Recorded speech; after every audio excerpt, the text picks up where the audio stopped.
Hey guys, welcome back to another video. I'm Shrishti Agarwal and you're watching Channel Unicom. अगर आप channel पर नए हैं तो चैनल को जल्दी से सब्सक्राइब कर लीजिए, ऑल बेल नोटिफिकेशन आइकन को प्रेस कर दीजिए ताकि आपको हर एक नए वीडियो का नोटिफिकेशन मिल जाए टाइम टू टाइम। हम लोग हर दिन एक नया वीडियो अपलोड कर रहे हैं। अब आपके एग्ज़ाम्स बहुत पास हैं, अप्रॉक्सीमेटली 50 डेज़ रह गए हैं आपके एग्ज़ाम्स को, और हम कोशिश करके हर दिन एक एग्ज़ाम ओरिएंटेड वीडियो ला रहे हैं जो आपकी बहुत हेल्प करेगा अच्छा स्कोर करने में। ऑलरेडी चैनल पर BCK का MTP अपलोड कर दिया गया है, प्लीज़ चेक इट आउट। अगर आपने चेक नहीं किया है, ऊपर दिख रहे आई बटन पर क्लिक करके आप BCK का रीसेंट MTP कम्प्लीटली सॉल्व्ड देख सकते हैं। नीचे डिस्क्रिप्शन में भी मैं आपको लिंक दे रही हूँ। और आप में से बहुत सारे स्टूडेंट्स अब मैसेजेस में या फिर व्हाट्सएप में पूछ रहे हैं कि मैम इको का या BCK का ये टॉपिक नहीं मिल रहा, ये नहीं मिल रहा, वो नहीं मिल रहा। सो बेसिकली मैं जितने भी टॉपिक्स हैं और कंप्लीट प्लेलिस्ट हैं और रिवीजन प्लेलिस्ट भी नीचे डिस्क्रिप्शन में लिंक दे रही हूँ सभी का। तो आपको जो भी टॉपिक या रिवीजन लेक्चर्स चाहिए आप डिस्क्रिप्शन से ले सकते हैं and you can watch them from the description below. So guys, today is a special video, of course, on all of yours request. We are here to solve the recent MTP, that is economics MTP of March 2022. तो ये MTP जो है ये है economics subject paper 4 CA foundation का जून 22 attempt के लिए series 1 का MTP है। ठीक है, तो चलो सबसे पहले जल्दी से हम सॉल्व कर लेते हैं MTP को। And I request you, video के बीच में मत जाना, पूरा वीडियो अच्छे से देखना। हमारा मोटिव केवल क्वेश्चन सॉल्व करना नहीं है बल्कि साथ साथ रिवीजन करना भी है। मैं आपको ये भी बताऊंगी कि कुछ आंसर्स इस MTP की आंसर की में गलत दिए हुए हैं, वो कौन से हैं। तो इसलिए आपको अगर वो पता करना है तो पूरा लेक्चर देखना होगा, तभी आपको पता चल पाएगा। और साथ साथ हम इम्पॉर्टेंट क्वेश्चंस भी देखेंगे जो बार बार MTPs में और प्रीवियस ईयर पेपर्स में रिपीट होते हैं। So without wasting any time let's begin. So here is this in front of you, March 2022 mock test paper 1 for the foundation course economics part 1, that is here. BCK हम already solve कर चुके हैं। Let's begin. Question number 1 on your screen, which of the following are the characteristics of business economics. तो अगर आप देखेंगे normative science, जी हाँ, inter disciplinary यानी कि मल्टी डिसिप्लिनरी, यहीं पे लिख लो multidisciplinary. I advise you, जितने लोग भी देख रहे हैं, MTP का PDF मैंने टेलीग्राम चैनल पर ऑलरेडी शेयर कर दिया है, इसका प्रिंट आउट ले लीजिए प्लीज़, ताकि अच्छे से आप बाद में भी रिवाइज कर सको।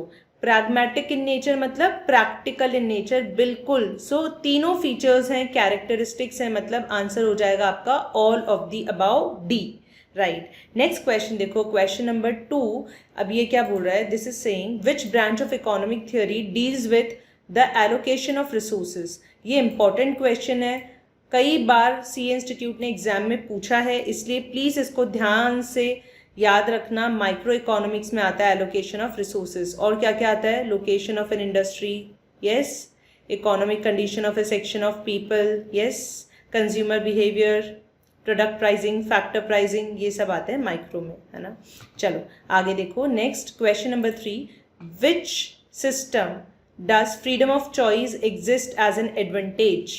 कौन से सिस्टम में, कैपिटलिज्म, सोशलिज्म या मिक्स्ड इकोनॉमी, तीन होते हैं, राइट। इनमें से किस में फ्रीडम ऑफ चॉइस जो है वो एज एन एडवांटेज होता है, कैपिटलिज्म में। मैंने आपको कैपिटलिज्म में पढ़ाया है 3 C's, consumer is sovereign, consumer is the king, freedom of choice, and another C is, yes, competition, cut throat competition होता है।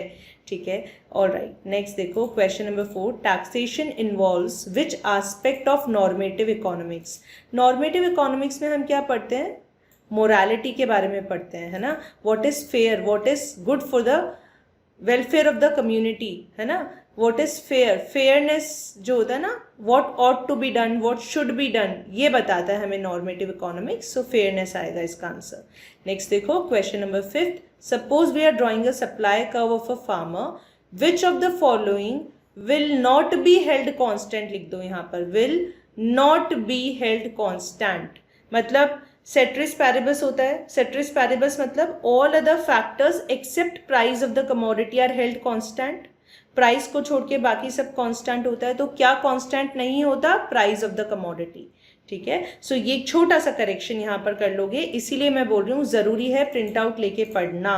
तो प्रिंट आउट ले लेना, अभी नहीं है कोई बात नहीं, बट बाद में जरूर निकाल लेना print out.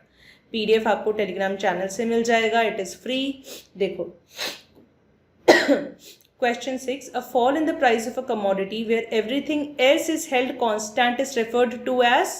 Everything else is held constant मतलब प्राइस को छोड़ के एक्सेप्ट प्राइस सब कुछ कांस्टेंट है ना। तो बाकी तो सब कांस्टेंट है, मतलब कोई चेंज ही नहीं होगा। तो जितना भी चेंज होगा वो किस में होगा? प्राइस में होगा। और जब भी प्राइस में चेंज होता है उसे क्या कहते हैं? Change in quantity demanded. Change in quantity demanded, है ना।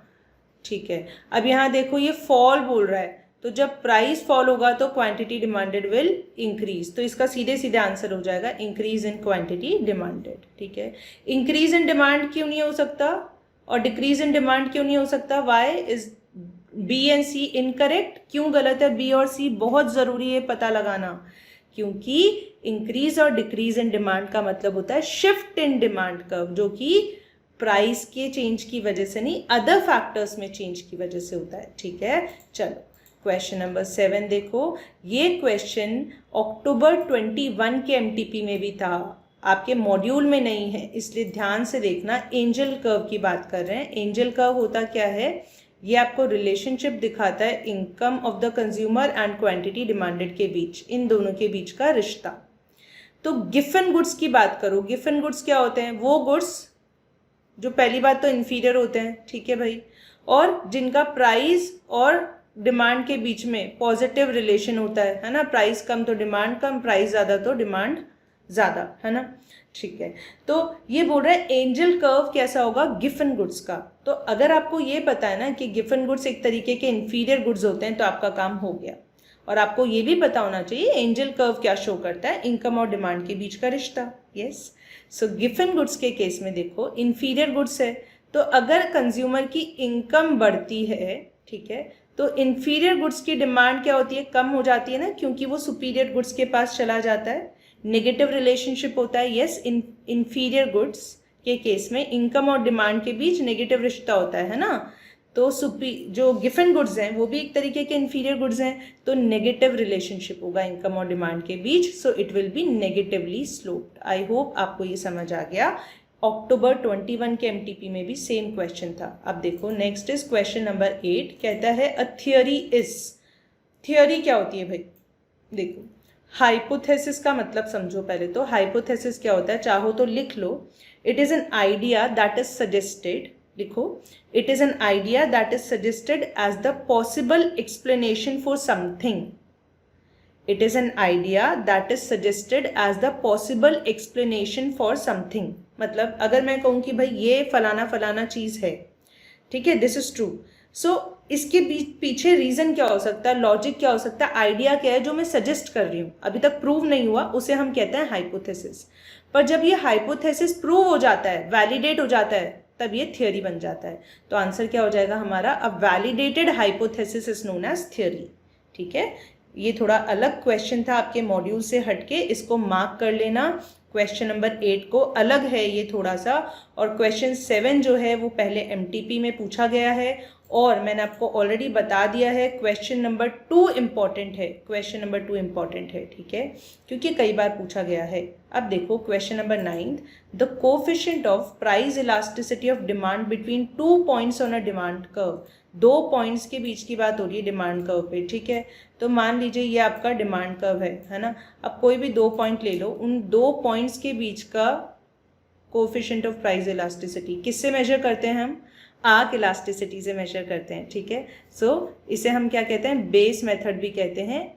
लास्ट ईयर एग्जाम में पूछा था कौन से मेथड को बेस मेथड कहते हैं, बेस प्राइजेस को कब यूज करते हैं? आर्क मेथड में, ठीक है। नेक्स्ट देखो question 10, when the demand curve is a rectangular hyperbola. अब देखो सबसे पहली बात, रेक्टेंगुलर हाइपरबोला देखते हैं आपको समझ आ जाना चाहिए इलास्टिसिटी इज इक्वल टू 1 की बात कर रहा है, उसी को कहते हैं हम रेक्टेंगुलर हाइपरबोला।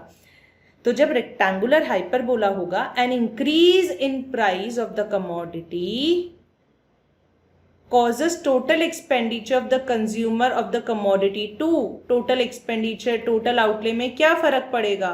देखो भाई, सीधी सी बात है, ये क्वेश्चन कहाँ से आपको पता लग जाना चाहिए। Total outlay method, total revenue, total expenditure method, एक ही मेथड के तीनों नाम हैं।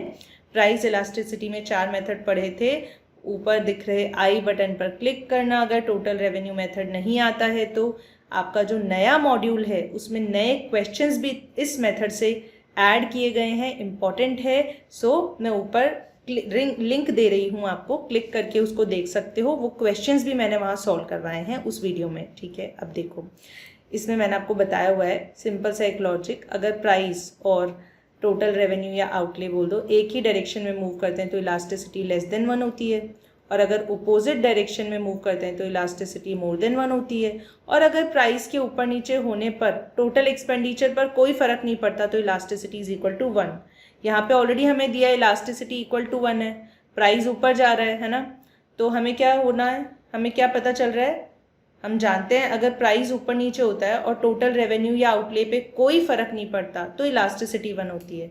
मतलब इस पर टोटल रेवेन्यू और आउटले पर कोई फर्क नहीं पड़ने वाला, तो it will remain unchanged. Question number 10, ठीक है। चलो, ये total revenue total outlay method of price elasticity का क्वेश्चन है। ऑलराइट, चलिए आगे चलेंगे। अब आप जल्दी से एक बार जितने लोग भी वीडियो को देख रहे हैं मुझे लाइव चैट में नीचे कमेंट्स में बता दो कि अभी तक 10 क्वेश्चन हमने सॉल्व किए, इन 10 क्वेश्चंस में से कितना स्कोर आया आपका, कितना स्कोर बना। अगर गलत क्वेश्चन करोगे एक भी तो -1/4 -0.25 हो जाएगा, 1/4 नंबर कट जाएगा। नीचे कमेंट्स में वीडियो को पॉज कीजिए और मुझे बताइए नीचे लिख के 1 में से 10 में से कितना स्कोर बना भी। नेक्स्ट देखो question 11, a movement along a curve rather than a shift can be measured bye. तो मूवमेंट जो होता है सेम कर्व पर, है ना, मूवमेंट अलोंग द कर्व, मान लो ये कर्व है तो इस पॉइंट से इस पॉइंट पे मूवमेंट होना, है ना। तो ये जो मूवमेंट होता है किसकी वजह से होता है, प्राइस चेंज की वजह से होता है। So it is known as price elasticity of demand and it can be measured by price elasticity of demand and supply, है ना, प्राइस की वजह से होता है। क्रॉस इलास्टिसिटी और इनकम इलास्टिसिटी किसकी वजह से होते हैं? क्रॉस इलास्टिसिटी तो होता है प्राइस ऑफ रिलेटेड गुड्स की वजह से, ये आपको पता होना चाहिए, तभी तो आप रिवाइज कर रहे हो चीज़ों को अच्छे से। और इनकम इलास्टिसिटी में क्या होता है, change in income of the consumer, है ना। तो ये सब अदर फैक्टर्स में आते हैं। तो इन दोनों केसेस में ए और बी में क्या होगा, शिफ्ट इन डिमांड कर्व होगा, शिफ्ट, ठीक है। कर्व बोला है, डिमांड नहीं बोला, तो सप्लाई कर्व भी हो सकता है, शिफ्ट इन डिमांड और सप्लाई कर्व। बट प्राइस की वजह से मूवमेंट होता है तो ये प्राइस इलास्टिसिटी हो जाएगा आंसर, ठीक है। 11th का आंसर हो गया सी। अब देखो आगे बढ़ते हैं हम। Next question is 12th, very important question, very important question. क्यों? क्योंकि कई बार एग्जाम में पूछा हुआ है। The most important function of an entrepreneur is to innovate. कल मैंने जब BCK का MTP आपको सॉल्व करवाया था तब भी रिवाइज करवाया था। एंटरप्रेन्योर के 4 फंक्शंस होते हैं, initiate, innovate, coordinate and to bear the risk, IICR। सबसे इंपॉर्टेंट होता है इनोवेशन, याद रखना, ठीक है। नेक्स्ट देखो question number 13, how do the total variable cost curve behaves when the law of diminishing return begins to operate, ठीक है। तो लॉ ऑफ डिमिनिशिंग रिटर्न्स का मतलब क्या हुआ, सबसे पहले तो ये समझ जाओ, ये पढ़ते ही तुम्हारे दिमाग में आना चाहिए। लॉ ऑफ डिमिनिशिंग रिटर्न्स का मतलब हो गया, शॉर्ट रन की बात कर रहा है, स्टेज 2 की। स्टेज फर्स्ट तो इंक्रीजिंग रिटर्न्स होता है ना, स्टेज 2 में क्या होता है, देखो टोटल कॉस्ट का क्या होता है, पहले टोटल कॉस्ट धीरे धीरे बढ़ती है, ठीक है, टोटल कॉस्ट धीरे धीरे बढ़ती है और फिर total cost starts increasing at an increasing rate, है ना, ऐसे ही तो होता है। This is stage 2। तो डिमिनिशिंग रिटर्न्स हो रहे होते हैं, आपके रिटर्न्स कम हो रहे हैं और आपकी टोटल वेरिएबल कॉस्ट क्या करती है, बहुत तेजी से बढ़ने लगती है। फॉल तो करेगी नहीं, फॉल तो करेगी नहीं, राइज करेगी एट एन इंक्रीजिंग रेट, बहुत तेजी से। तो आंसर हो जाएगा 13th का डी। नेक्स्ट देखो क्वेश्चन 14th क्या बोल रहा है, इन the short run level of output the firm at the optimum will be. तो ऑप्टिमम लेवल पे फर्म क्या करता है भाई, या तो अपने लॉसेस को मिनिमाइज करेगा या प्रॉफिट्स को मैक्सिमाइज करेगा। सिंपल सी बात है, इसमें तो कुछ रॉकेट साइंस नहीं है। ऑप्टिमम लेवल पे फर्म क्या करेगा, या तो प्रॉफिट्स को मिनिमाइज कर देगा या लॉसेस को मैक्सिमाइज कर देगा। तो सी आंसर हो जाएगा। ठीक है, अब देखो क्वेश्चन नंबर 15 को थोड़ा ध्यान देने की ज़रूरत है। पहले तो बताती हूँ क्यों, क्योंकि ये क्वेश्चन आपके मॉड्यूल में नहीं है। ये जो कंसेप्ट है ना, increasing cost industry, decreasing cost industry, ये आपके मॉड्यूल में नहीं है। और ये सेम क्वेश्चन आपके अक्टूबर 2021 के एमटीपी में है और इसका नंबर है, if I am not wrong, question number 57। ठीक है, मैंने अक्टूबर 2021 का एमटीपी भी कंप्लीटली अच्छे से डिटेल में सॉल्व करवाया इसी की तरह। नीचे लिंक दे दूंगी डिस्क्रिप्शन में, इनकेस आपको देखना हो तो। पहली बात तो ये। दूसरी बात, इसका आंसर जो है, करेक्ट आंसर होगा इंक्रीजिंग कॉस्ट इंडस्ट्री। और इस बार आपके एमटीपी में ये आंसर दिया है सी, जो कि गलत है। ठीक है, मेरी बात ध्यान से सुनना। एमटीपी में आंसर दिया हुआ है 15 का सी फॉर कैट, जो गलत है। इसका सही आंसर होगा B for Bombay, increasing cost industry. तो if both the factor prices मतलब जो फैक्टर्स ऑफ प्रोडक्शन होते हैं, लैंड, लेबर, कैपिटल, इनके प्राइजेस बढ़ रहे हैं। ठीक है, and quantity also is increasing, तो क्या होगा? ठीक है, they both are moving in the same direction, तब क्या होगा? ये एक इंक्रीजिंग कॉस्ट इंडस्ट्री कहलाएगी। देखो, मैं आपको एक नॉलेज के लिए बता दूं, इंक्रीजिंग कॉस्ट इंडस्ट्री होती क्या है। ये वो इंडस्ट्री होती है जब इंडस्ट्री एक्सपैंड कर रही होती है। क्या होता है? जब एक्सपेंशन हो रहा होता है, इंडस्ट्री एक्सपैंड कर रही होती है और हमारी लॉन्ग रन एवरेज कॉस्ट जो होती है वो बढ़ रही होती है। ठीक है, सो increasing cost industry refers to industry that experiences increase in average cost in the long run. Long run में ही हम बात करेंगे जब एक्सपेंशन कर रहे होते हैं और हमारी एवरेज कॉस्ट बढ़ रही होती है जैसे जैसे हमारा आउटपुट बढ़ रहा होता है। तो किसी को सिंपल भाषा में समझना हो तो क्या होता है इंक्रीजिंग कॉस्ट इंडस्ट्री? जैसे जैसे आउटपुट हम बढ़ा रहे होते हैं, आउटपुट इंक्रीज हो रहा होता है एक्सपेंशन के साथ साथ। एक्सपेंशन मतलब आउटपुट बढ़ रहा है ना, लार्ज स्केल पर प्रोडक्शन हो रहा है, तो एक्सपेंशन हो रहा होता है, हमारी एवरेज कॉस्ट भी बढ़ रही होती है। इसी को हम कहते हैं इंक्रीजिंग कॉस्ट इंडस्ट्री। और ये होता किस लिए है, किस वजह से होता है ये? This is happening because of it happens because of external diseconomies of scale।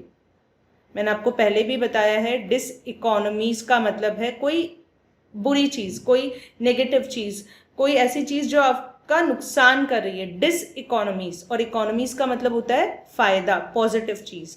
तो हमारे एवरेज कॉस्ट बढ़ रही होती है एक्सपेंशन के साथ, ये डिसइकोनॉमीज की वजह से होता है। इसको हम कहते हैं इंक्रीजिंग कॉस्ट इंडस्ट्री, कि बेसिकली आप एक्सपेंशन कर रहे हो और आपकी कॉस्ट बढ़ती जा रही है, एवरेज कॉस्ट। ठीक है, डिक्रीजिंग कॉस्ट इंडस्ट्री क्या होगा? आप एक्सपेंशन कर रहे हो पर आपकी average cost, per unit cost कम आती जा रही है। ठीक है, सो यहाँ पर जब फैक्टर, प्राइजेस और क्वांटिटी दोनों सेम डायरेक्शन में मूव करते हैं, इंक्रीजिंग कॉस्ट इंडस्ट्री होती है। आंसर होगा बी फॉर बॉम्बे।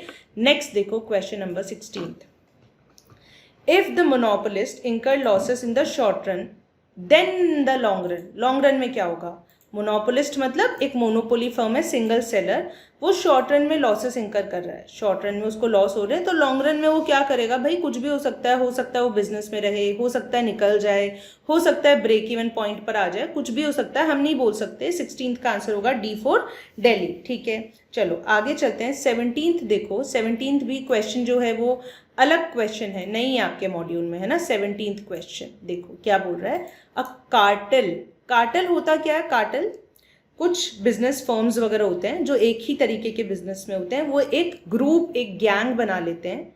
और वो क्यों बनाते हैं ये गैंग? ताकि एक तरीके से अपनी चला सके, अपनी मनमानी कर सके। जैसे आपने नाम सुना होगा ओपेक का, organisation of petroleum exporting countries. ठीक है, ये ओपेक का एग्जाम्पल है, कार्टेल का एग्जाम्पल। ओपेक आपके मॉड्यूल में भी है, ओलिगोपोली में दिया हुआ है। सो कार्टेल बेसिकली एक ग्रुप होता है जो कि वो लोग बना लेते हैं। क्यों बनाते हैं? Why they come together? To make output and price decisions. वो चाहते हैं कि वो अपनी मनमानी करे, कितना आउटपुट आएगा मार्केट में, कितना प्रोडक्शन किया जाएगा, क्या प्राइस रखी जाएगी उस प्रोडक्ट की जो वो बना रहे हैं, ये वो अपनी मनमानी से करना चाहते हैं, अपनी चलाना चाहते हैं। इसलिए वो एक कार्टेल, एक संगठन, एक ग्रुप, एक गैंग बना लेते हैं। ठीक है, तो cartel which is market sharing will reach the monopoly situation. अब भाई मोनोपोली सिचुएशन में कब पहुंचेगा कार्टेल, है ना, कार्टेल मतलब ग्रुप हो गया एक, अब वो मोनोपोली सिचुएशन में कब पहुंच जाएगा, मतलब ऐसा कब होगा कि वो सिंगल सेलर बन जाए और पूरी मोनोपोली की तरह अपनी फॉर्मेशन कर ले, एक कार्टेल जो है वो कब एक मोनोपोली पावर बन जाएगा। देखो सम टाइम हो सकता है कभी बन जाए, ज़रूरी नहीं कि हमेशा बन जाएगा। ये दो ऑप्शंस देखो, प्रोडक्ट होमोजेनियस है, प्रोडक्ट डिफ्रेंशिएटेड है, इससे कोई मतलब नहीं है। कार्टेल को अगर मोनोपोली बनना है, बहुत सारी चीज़ें उस पर निर्भर करती है, तो कभी ना कभी हो सकता है बन जाए, किसी केस में नहीं भी बने, दिस इज द थिंग, ठीक है। तो 17th का आंसर होगा सी, सम टाइम। 18 देखो, substitution effect will be stronger when, कब होता है सब्सटीट्यूशन इफेक्ट स्ट्रॉन्गर, जब क्लोज सब्सटीट्यूट्स होने चाहिए, एक गुड से दूसरे गुड में हम स्विच करें तो हमें डिसकम्फर्ट कम होना चाहिए, उसको कॉस्ट ऑफ स्विचिंग कम होनी चाहिए। एग्जाम्पल से समझो, अगर कोलगेट और पेप्सोडेंट के बीच में, है ना, कोलगेट और पेप्सोडेंट के बीच में अगर मैं देखूं सब्सटीट्यूटेबिलिटी, तो सब्सटीट्यूशन इफेक्ट स्ट्रॉन्गर कब होगा, जब मुझे कोलगेट से पेप्सोडेंट पर जाने के लिए ज़्यादा दिक्कत नहीं हो रही, मैं इजीली स्विच कर पा रही हूँ, ना तो टेस्ट में ज़्यादा डिफरेंस है, ना प्राइस में ज़्यादा डिफरेंस है, आराम से। अगर कोलगेट महंगा हो गया तो मैं पेप्सोडेंट के पास जा पा रही हूँ, तब सब्सटीट्यूशन इफेक्ट स्ट्रॉन्गर होगा, ठीक है। ऑल ऑफ दीज, ये डायरेक्ट क्वेश्चन आपके मॉड्यूल से है। नेक्स्ट देखो question 19, increasing returns to scale applies to. देखो मैंने आपको लाइव बैच में भी बोला हुआ है, यूट्यूब पे पढ़ाते हुए भी बोला हुआ है, जैसे ही ये वर्ड आता है ना स्केल, इसका सीधा सा मतलब होता है लॉन्ग रन, ठीक है। स्केल का मतलब होता है लॉन्ग रन। लॉन्ग रन में 3 स्टेजेस होती हैं, कौन कौन सी होती है, increasing returns to scale, constant returns to scale और डिक्रीजिंग रिटर्न्स टू स्केल, ठीक है। ये 3 स्टेजेस होती है। यहाँ पर नेगेटिव रिटर्न्स नहीं होता लॉन्ग रन में, ये याद रखना। तो ये हो जाएगा 19th का आंसर ए, लॉन्ग रन में ए। 20th देखो, isoquant are also called, isoquant, iso मतलब, आइसो का मतलब क्या होता है, सेम, सिमिलर, और क्वांट का मतलब क्वांटिटी, मतलब आउटपुट, मतलब प्रोडक्शन, ठीक है। तो these are also known as iso, मतलब equal, same, quantity, product, equal product curve, iso product curve और प्रोडक्शन इन डिफरेंस कर्व, तीनों इसी के नाम है। आंसर हो जाएगा स्ट्रेट फॉरवर्ड 20th का डी, ठीक है। अब जल्दी से मुझे नीचे स्कोर बता दीजिए, 20 में से टोटल कितना स्कोर है, या 11 से 20 में कितना स्कोर है, मुझे बताइए नीचे कमेंट्स में। चलो क्वेश्चन 21 देखो, who describes production function as the relationship between maximum amount of output that can be produced and input required to make the output। मतलब किसने बोली ये वाली डेफिनेशन कि भाई 500 समोसे मुझे चाहिए, 500 समोसे मुझे एज आउटपुट चाहिए, है ना। अब इसके लिए कितना इनपुट चाहिए बता दो मुझे, ठीक है, और इसके रिलेशनशिप को हम प्रोडक्शन फंक्शन कहते हैं। ये किसने बोला, ये पूछ रहा है, who gave this definition, Samuelson ने दी है। देखो 4-5 क्वेश्चन है इस पूरे एमटीपी में कि किसने क्या बोला, ये कंसेप्ट किसने दिया, ये सब मैं आपको लास्ट में नंबर्स एक बार मार्क करवा दूंगी, इनको थोड़ा ध्यान रखना, ये एग्जाम में आने के चांसेस ज़्यादा होते हैं, इसको भी मार्क कर लो क्वेश्चन 21 को, ठीक है। 22 देखो, concept of marginal cost is closely related to, आपके मॉड्यूल का क्वेश्चन है, मार्जिनल कॉस्ट किससे रिलेटेड होता है, बहुत क्लोजली वेरिएबल कॉस्ट से रिलेटेड होता है। इसका करेक्ट आंसर ए ही है, ए फॉर एप्पल, बट आपके एमटीपी में जो आंसर दिया हुआ है वो है डी, इकोनॉमिक कॉस्ट, और ये गलत है। प्लीज़ इसको करेक्ट कर लेना, आपके एमटीपी की आंसर की में डी फॉर दिल्ली आंसर है, ये गलत है। सही आंसर वेरिएबल कॉस्ट होगा, क्योंकि हम जानते हैं marginal cost is total cost of n unit minus total cost of n minus 1 unit, और total variable cost of nth unit minus total variable cost of n minus 1 unit, ठीक है। Next देखो question number 23, when average product of labour is maximised, MP का क्या होता है, जब AP maximum होता है तब एमपी का क्या होता है। मान लो कि ये मार्जिनल प्रोडक्ट है तुम्हारा, ठीक है, तो एवरेज प्रोडक्ट कैसा होता है भाई, एवरेज प्रोडक्ट ऐसा होता है, ठीक है। तो ये यही बोल रहा है कि जब तुम्हारा एवरेज प्रोडक्ट मैक्सिमम है, यहाँ देखो ये रहा, ये मैक्सिमम है, तो एमपी का क्या होता है, it is equal to average product, ठीक है। 23 हो जाएगा ये। नेक्स्ट देखो question number 24, time element was conceived by, इसको इंपॉर्टेंट मार्क करोगे, mark this important, time element was conceived by Alfred Marshall. आपका चैप्टर 4 है जो मार्केट, उसका क्वेश्चन है, कई बार एग्जाम में पूछा है। Time element was conceived by Alfred Marshall. 24 को इंपॉर्टेंट मार्क करोगे। 25 देखिए, cross elasticity of demand for the monopolist product और any other product is. Monopolist का मतलब है मोनोपोली फर्म, सिंगल सेलर। अब सिंगल सेलर है, वो जनरली यूनिक डिफ्रेंशिएटेड प्रोडक्ट्स ही सेल करता है, उसके पास में सिमिलर प्रोडक्ट्स तो होते नहीं है बाकी लोगों की तरह, सिंगल सेलर होता है इंडस्ट्री में। तो इसकी क्रॉस इलास्टिसिटी कैसी होगी? देखो, यूनिक प्रोडक्ट्स हैं, डिफ्रेंशिएटेड प्रोडक्ट्स हैं, एकदम अलग ही हैं, दूसरों से रिलेटेड नहीं है, तो जीरो होगी, या फिर बोल दो बहुत ही स्मॉल, वेरी स्मॉल। तो आइदर ए और बी, आइदर ए और B, cross elasticity will be zero या बहुत ही कम होगी, क्योंकि बहुत सिमिलर प्रोडक्ट्स नहीं होते, यूनिक प्रोडक्ट्स ही होते हैं मोनोपोली फर्म के पास। 26 में देखो, इन अ मोनोपोलिस्टिकली कॉम्पिटिटिव मार्केट, ये किसकी बात कर रहा है? मोनोपोलिस्टिकली कॉम्पिटिटिव मार्केट की बात कर रहा है। डिमांड कर्व कैसा होता है भाई? डिमांड कर्व कैसा होता है आप बताओ? इट इज स्ट्रेट तो होता नहीं है, परफेक्टली इलास्टिक तो होता नहीं है, कैसा होता है? It is elastic, elasticity is more than 1, ठीक है। और मोनोपोलिस्ट का कैसा होता है? इलास्टिसिटी इज लेस देन 1, ठीक है। चलो, तो does not face a perfectly elastic demand curve. मुझे नीचे कमेंट्स में एक बात बताओ, परफेक्टली इलास्टिक डिमांड कर्व कौन से मार्केट फॉर्म में एग्जिस्ट करता है? परफेक्टली इलास्टिक डिमांड कर्व मतलब ऐसा वाला, ऐसा डिमांड कर्व कौन से मार्केट फॉर्म में एग्जिस्ट करता है? नीचे कमेंट्स में मुझे बताओ। चलो आगे चलते हैं। क्वेश्चन 27 देखो, प्राइस डिस्क्रिमिनेशन को अगर सक्सेसफुल होना है, ठीक है, अगर प्रॉफिटेबल होना है, तो अलग अलग मार्केट्स में इलास्टिसिटी कैसी होनी चाहिए? अलग अलग होनी चाहिए, इट शुड बी डिफरेंट। ये है आपका क्वेश्चन, प्राइस डिस्क्रिमिनेशन, मोनोपोली वाले टॉपिक से। प्राइस डिस्क्रिमिनेशन इंपॉर्टेंट टॉपिक है, इसको क्वेश्चन को भी मार्क करना, इस टॉपिक को भी अच्छे से कवर करके एग्जाम में जाना। नेक्स्ट देखो 28, supply schedule in a purely competitive firm in the short run is determined bye. Perfect competition की बात कर रहा है। प्योरली कॉम्पिटिटिव फर्म का मतलब क्या होता है? प्योर कंपटीशन मतलब परफेक्ट कंपटीशन। वहां पर कैसा होता है भाई? Supply curve. सप्लाई कर्व किससे डिटरमिन करते हैं हम शॉर्ट रन में? मार्जिनल कॉस्ट कर्व से। ऐसा होता है कि मार्जिनल कॉस्ट कर्व का जो ये राइजिंग पोर्शन होता है, एक्चुअली ये वाला यही सप्लाई कर्व को डिनोट करता है, सप्लाई कर्व को डिनोट करता है परफेक्ट कंपटीशन में, शॉर्ट रन में, ठीक है।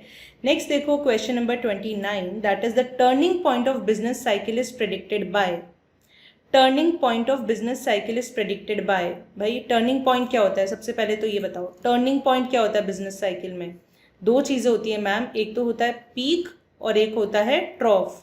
दोनों को ही हम टर्निंग पॉइंट कहते हैं, ठीक है। ठीक है भाई, तो अच्छे से हमें रिवाइज करना है। पीक होता है ये जिसे हम बूम भी कहते हैं, पीक को हम बूम भी कहते हैं, और ये lowest point, bottom most point को हम कहते हैं ट्रॉफ और डिप्रेशन। ट्रॉफ और डिप्रेशन, देखो ये सारी चीज़ें इंपॉर्टेंट है, ये तुम्हारे जहन में एकदम होनी चाहिए, तभी मतलब है पढ़ने का। अगर नहीं याद आ रही चीज़ें तो समझ जाओ कंसेप्ट वीक है, रिविजन की ज़रूरत है, तुरंत रिविजन करना शुरू करो, ठीक है। नया नया नया नया नहीं पढ़ना, जो पुराना पढ़ा है उसे रिवाइज करके अच्छे से जाना है, ठीक है। तो ये टर्निंग पॉइंट का कौन पता लगाता है भाई? सारे टाइप के इंडिकेटर्स, कोई भी इंडिकेटर हो, चाहे लीडिंग, लैगिंग या coincident, so all of the above will be the answer. तीनों इंडिकेटर्स हमें इस चीज़ के बारे में बताते हैं। सो 29 का करेक्ट आंसर हो जाएगा डी, ठीक है। नेक्स्ट देखो क्वेश्चन नंबर 30 क्या बोलता है? Fluctuations in economic activities are due to. Economic activities में जो फ्लक्चुएशंस होते हैं वो किसकी वजह से होते हैं? ये चैप्टर 5 बिजनेस साइकिल का क्वेश्चन है। It is due to fluctuations in aggregate effective demand. ये किसने बोला? एग्जाम में 2 बार ऑलरेडी उसने पूछा हुआ है। Fluctuations in economic activities are due to fluctuations in aggregate effective demand. ये जो लाइन है ये किसने दी है? ये नीचे मुझे कमेंट सेक्शन में बताइए। Who gave this line? Tell me in the comment section below. Yes, हाँ जी। चलो आगे बढ़ते हैं। हमने आधी एमटीपी सॉल्व कर ली, आधी और रहती है। हम आगे बढ़ते हैं और अपने इस सिलसिले को जारी रखते हैं और बीच में नहीं जाना है, ठीक है। देखो question 31, between two perfect substitutes the elasticity of substitution will be. देखो मैंने आपको बताया हुआ है क्रॉस इलास्टिसिटी के केस में अगर सब्सटीट्यूट्स होते हैं तो क्रॉस इलास्टिसिटी पॉजिटिव होती है, अगर कॉम्प्लीमेंट्री गुड्स होते हैं तो नेगेटिव होती है, अगर परफेक्ट सब्सटीट्यूट्स होते हैं तो वो इनफाइनाइट होती है। डी आंसर हो जाएगा, ठीक है। 31 का आंसर हो जाएगा डी। फिर नेक्स्ट देखो क्वेश्चन नंबर 32 क्या कह रहा है, variable that change after the real output changes. After आ गया तो आंसर क्या हो गया, लैगिंग इंडिकेटर। अगर बिफोर आता तो आंसर क्या होता, लीडिंग। अगर अलोंग विथ होता या साइमल्टेनियसली होता तो आंसर क्या होता, कंकरेंट, ठीक है। इसका आंसर हो जाएगा बी। नेक्स्ट देखो question 33, modern business activities are based on the anticipations of business community, ठीक है, and these are affected by waves of optimism and pessimism. ये किसने बोला था, पीगू ने बोला था। ये मैंने आपको याद कैसे करवाया है, ऑप्टिमिज्म मतलब पॉजिटिविटी, पेसिमिज्म मतलब नेगेटिविटी। तो भाई साइकोलॉजिकल जो फैक्टर्स होते हैं उन पर भी डिपेंड करता है बिजनेस साइकिल में अब क्या मूवमेंट आने वाला है, साइकोलॉजिकल फैक्टर्स पर। साइकोलॉजिकल फैक्टर्स की स्पेलिंग होती है पी से, पेसिमिज्म भी होता है पी से, ऑप्टिमिज्म का मतलब पॉजिटिविटी वो भी पी से, और पीगू भी पी से। प्रोफेसर पीगू ने बताया था ये वाला, ठीक है। ये क्वेश्चन इंपॉर्टेंट है, 2 स्टार मार्क करना है इसको, डबल स्टार देना, कई बार एग्जाम में पूछा है। क्वेश्चन 34 देखिए, businesses whose fortunes are closely linked to the rate of economic growth is referred to as cyclical business. Direct question है, एक बार एग्जाम में भी आया हुआ है, इसको अच्छे से मार्क कर लो। नेक्स्ट देखो question number 35, the concept of price rigidity in market is explained in which market form.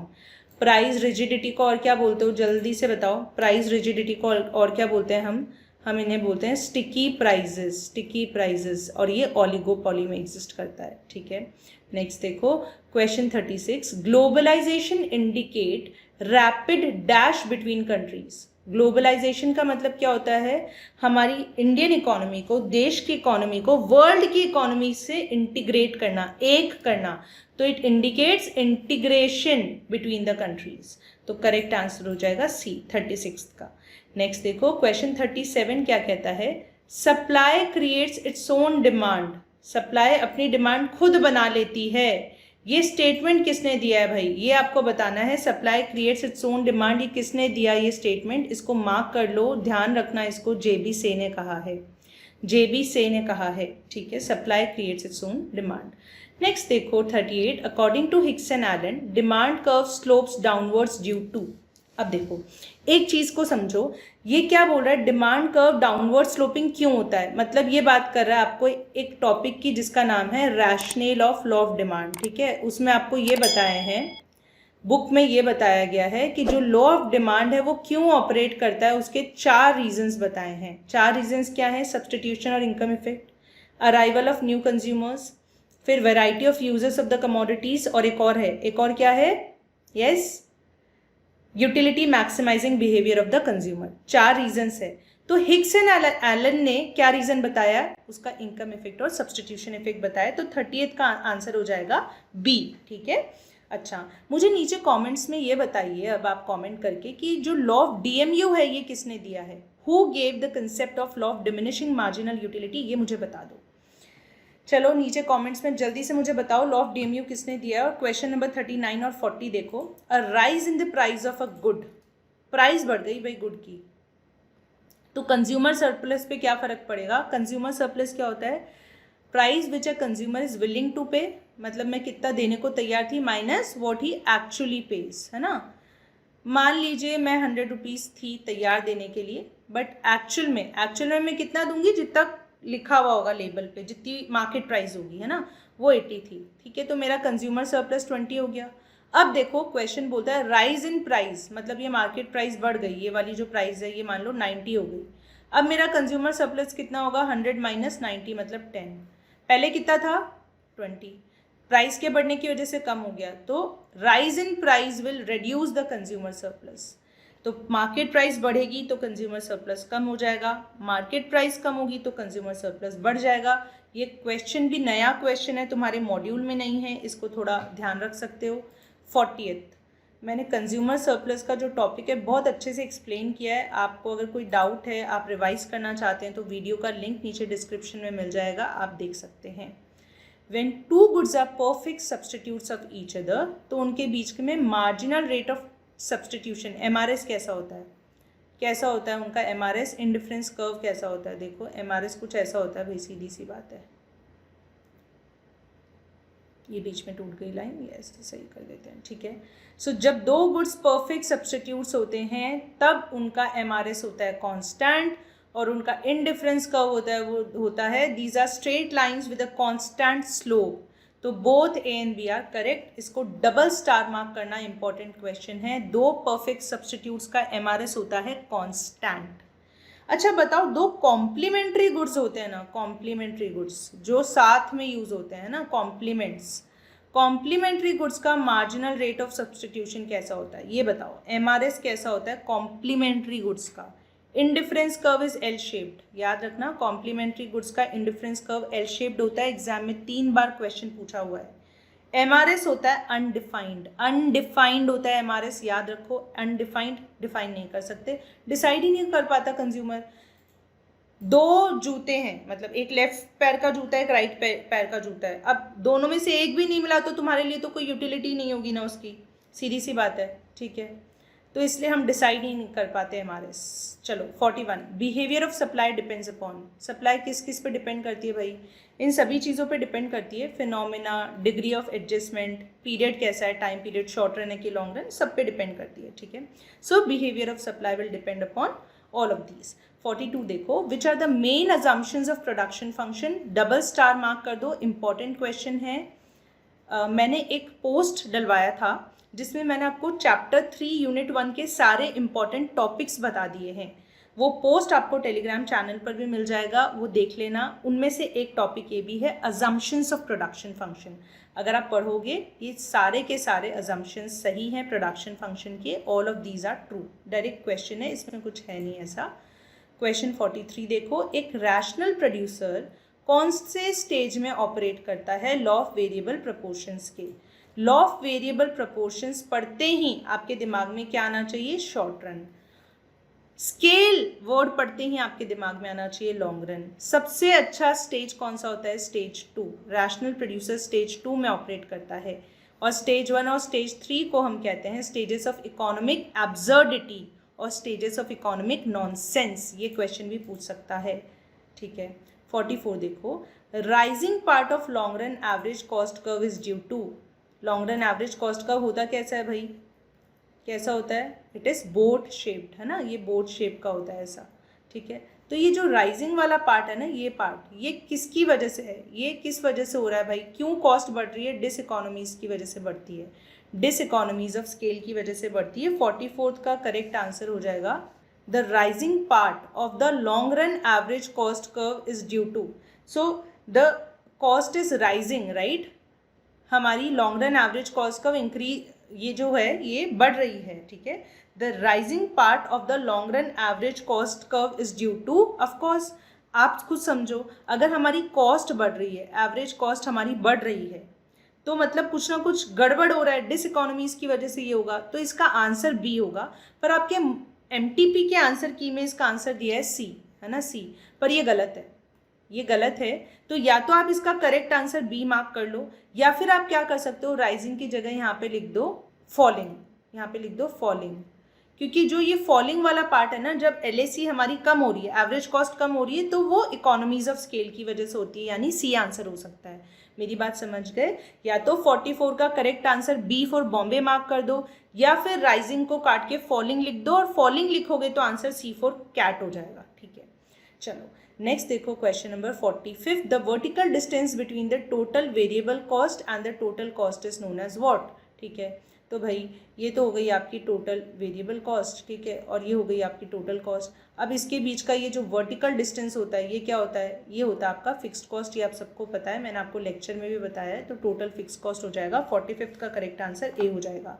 Next देखो 46th, the price elasticity for demand for monopolist product is, अभी थोड़ी देर पहले मैंने आपको बताया था मोनोपोली फर्म में यूनिक प्रोडक्ट्स होते हैं, इलास्टिसिटी इज लेस देन 1, ठीक है, तो इलास्टिसिटी होती है लेस देन 1। और मोनोपोलिस्टिक कंपटीशन में कैसी होती है इलास्टिसिटी, मोनोपोलिस्टिक कंपटीशन में थोड़ी ज़्यादा होती है, मोर देन 1 होगी, ठीक है।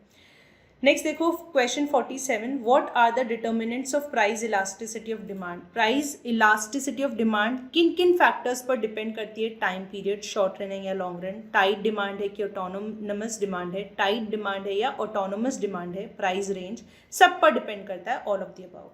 48, contraction of demand is the result of, भाई कॉन्ट्रैक्शन हो रहा है मतलब डिमांड जो है ये डिमांड कब है, ठीक है, पहले मान लो ये ए था, अब डिमांड कम हो रही है, कॉन्ट्रैक्शन हो रहा है मतलब अपवर्ड मूवमेंट हो गया डिमांड कर्व पे, ये किसकी वजह से हुआ होगा, प्राइस की वजह से, प्राइस बढ़ गई होगी इसलिए क्वांटिटी डिमांडेड कम हो गई होगी, तो it is because of increase in the price of good, खुद की प्राइस बढ़ गई होगी, रिलेटेड गुड नहीं, अदर गुड्स नहीं, खुद की प्राइस बढ़ी होगी इसलिए कॉन्ट्रैक्शन होता है ना। चलो 49 देखो, फुल कैपेसिटी कौन से मार्केट फॉर्म में यूटिलाइज की जाती है, फुल कैपेसिटी तो एक ही मार्केट कंडीशन में यूज होती है, वो होता है परफेक्ट कंपटीशन, वहां पर फुल यूटिलाइजेशन होता है, नो वेस्टेज। चलो क्वेश्चन 50th जो है ना, 50th ये है आपका क्या, कौन से मेथड से, अभी देखो देखते हैं क्या बोल रहा है, इंक्रीजिंग रेलवे फेयर, ठीक है, अगर आपने प्राइस बढ़ा दिया तो आपका टोटल रेवेन्यू भी बढ़ जाता है, decreasing the fair then total revenue also decreases, ठीक है।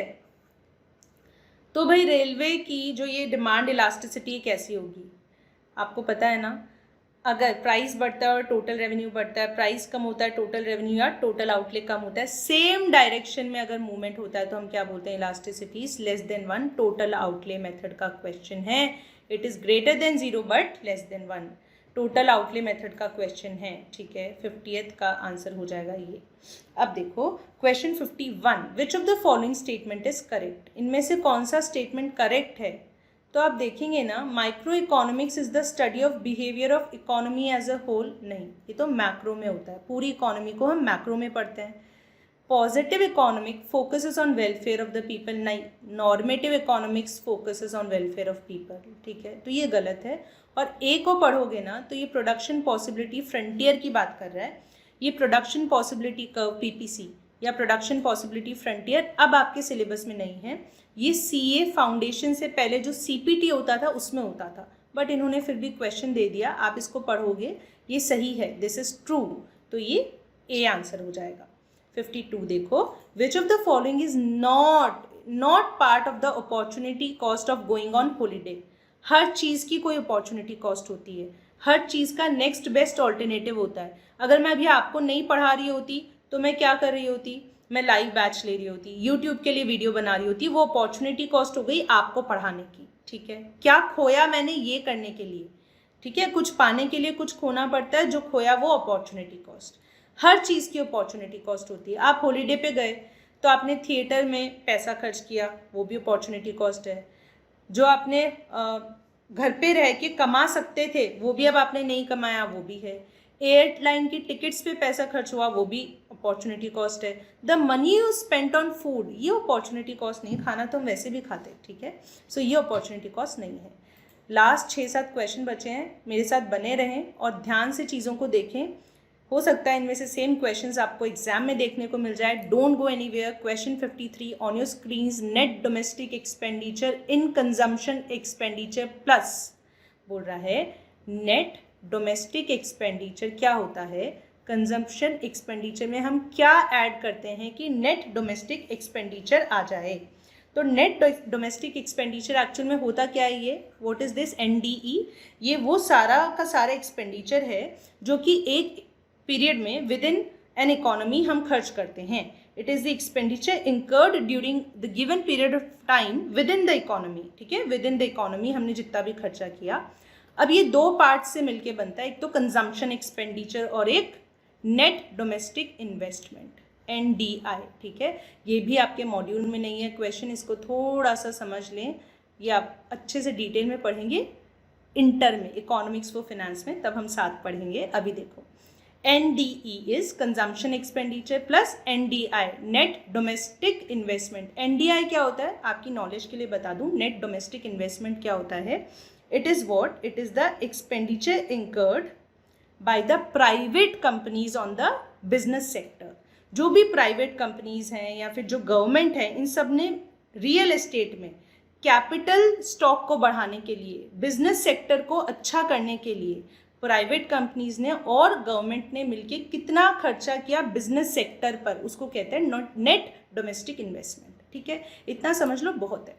नेक्स्ट देखो, क्वेश्चन 54 आपके मॉड्यूल का क्वेश्चन है. वो कहता है कि कुछ भी हो जाए, कॉफ़ी का प्राइस ऊपर जाए या नीचे, राम पूरे हफ्ते में 100 रुपये खर्च करता है कॉफ़ी पर वीक 100 रुपीज़ खर्च करता है. फिर से ये वही टोटल आउटले मेथड का क्वेश्चन है. प्राइस ऊपर जाए या नीचे, टोटल आउटले या टोटल एक्सपेंडिचर राम का सेम रहता है 100 रुपीज़ पर वीक. मतलब टोटल आउटले पे कोई फर्क नहीं है. मतलब इलास्टिसिटी कैसी है, इज इक्वल टू 1 है, यूनिटरी है, तो elasticity is unit elastic. Demand है इसकी. 54 का करेक्ट आंसर हो जाएगा डी. ठीक है, नेक्स्ट देखो 55. ये क्वेश्चन भी आपके मॉड्यूल में नहीं है पर ईजी है. सैचुरेशन पॉइंट पर पहुंचने के बाद अगर आपने और यूनिट्स को कंज्यूम किया तो क्या होगा. सैचुरेशन पॉइंट पर पहुंचने के बाद अगर आपने एडिशनल यूनिट्स को कंज्यूम किया तो क्या होगा. तो क्या होगा भाई,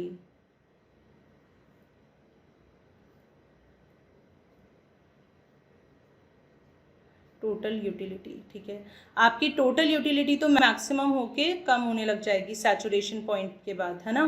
this is the point of saturation, point of full satisfaction और सैचुरेशन. टोटल यूटिलिटी तो कम हो जाएगी.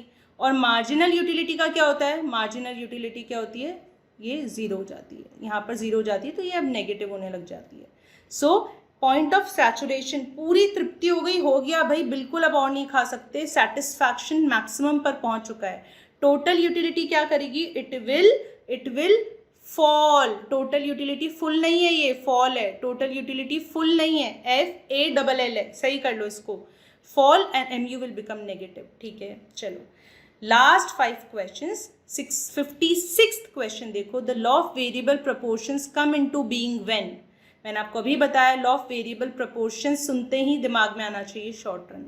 शॉर्ट रन में क्या होता है, कम से कम एक फैक्टर तो वेरिएबल होना चाहिए, कम से कम एक फैक्टर तो वेरिएबल होना चाहिए. हम ईज के लिए अच्छे से पढ़ सकें, आराम से समझ सकें, इसलिए 2 ही फैक्टर्स को कंसिडर करके चलते हैं पूरे चैप्टर में. एक वेरिएबल, एक फिक्स्ड, राइट. एक वेरिएबल, एक fixed. So there is a fixed factor and a variable factor. ठीक है, दोनों वेरिएबल फैक्टर्स अगर होंगे, दोनों फैक्टर्स, सारे फैक्टर्स वेरिएबल होंगे तो लॉन्ग रन हो जाएगा ना. Yes, all factors are variable तो भी वो लॉन्ग रन हो जाएगा. तो B for Bombay is the right answer. ठीक है, 57 देखो. Demand for electricity is elastic because. ये क्वेश्चन आपके मॉड्यूल में सेल्फ एग्जामिनेशन क्वेश्चन के जो सेट है पीछे वहाँ से आया है, एक बार एग्जाम में भी पूछा है. इलेक्ट्रिसिटी की डिमांड जो होती है वो इलास्टिक क्यों होती है, मतलब इलास्टिसिटी इज मोर देन 1 क्यों होती है, क्यों, बिकॉज इसके बहुत सारे यूजेस हैं. It has alternative uses. किसी भी प्रोडक्ट के, जैसे मिल्क के बहुत सारे यूजेस होते हैं अगर, तो उसकी डिमांड इलास्टिक होती है. Question 58. Elasticity of supply to the degree of responsiveness of supply of a good to change in its, है ना. तो यहाँ पे आपको क्या लिखना है, इलास्टिसिटी ऑफ सप्लाई, टू नहीं है, is. Elasticity of supply is the degree of responsiveness of supply of a good to change in its price. Simple. Elasticity of supply क्या होता है. Question 59. Which of these is false with respect to fixed cost. इनमें से कौन सा गलत है अगर आप फिक्स कॉस्ट की बात करो तो. आप एक एक करके स्टेटमेंट पढ़ो, आपको सब समझ आएगा. देखो यहाँ अगर आप देखोगे, बी गलत है. क्यों गलत है मैं आपको बताऊं. TFC continue to exist even when production is stopped in the short run. ये पहला पार्ट तो बिल्कुल सही है. अगर आप 0 प्रोडक्शन करते हो, 0 यूनिट्स बना रहे हो, तो भी टोटल फिक्स कॉस्ट तो रहेगी आपकी शॉर्ट रन में. नेक्स्ट वाला पार्ट गलत है. देखो क्या बोल रहा है, but they exist in the long run even when production is not stopped. मतलब जब प्रोडक्शन चल रहा है तो फिक्स कॉस्ट होती है क्या, नहीं. लॉन्ग रन में all factors are variable, all factors are variable, only variable cost होती है लॉन्ग रन में, फिक्स कॉस्ट नहीं होती, इसलिए गलत है. ठीक है, और A और C और D सब सही है, वो आप देख सकते हो, आराम से पढ़ोगे पता चल जाएगा. Last question for the day guys and girls. Question number 60th, for a price taking firm. Price taking firm मतलब firm is the price taker. Firm is the price taker. Price taker कौन firms होता है? Perfect competition, oligopoly, monopolistic competition या monopoly. It is perfect competition. ठीक है, perfect competition में क्या होता है? Marginal revenue is equal to price. MR is equal to AR is equal to price. 60th का करेक्ट आंसर हो जाएगा B.